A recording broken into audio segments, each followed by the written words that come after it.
আসসালামু আলাইকুম। আজকের আমি আলোচনা করব মুখ গহ্বরের প্রদাহ নিয়ে, জ্বালা যন্ত্রণা নিয়ে, যাকে বলা হয় যে স্টোমাটাইটিস।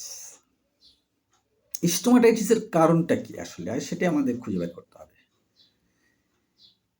কারণ হচ্ছে পাকাশয়ের কাজের গোলযোগের অথবা হামজ্বর এর কারণই মুখ গহ্বরের প্রদাহ হয়ে থাকে।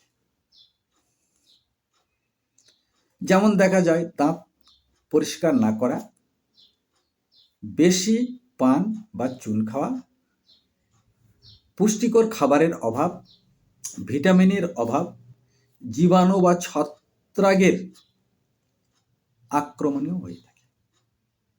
তাই কি করা উচিত? অবশ্যই মুখের মধ্যেকার ঝিল্লি ফলে বেদনা করে, ক্ষত হয়, পুঁজ হয়, দুর্গন্ধ হয়, জিহ্বা, দাঁতের মাড়ি বা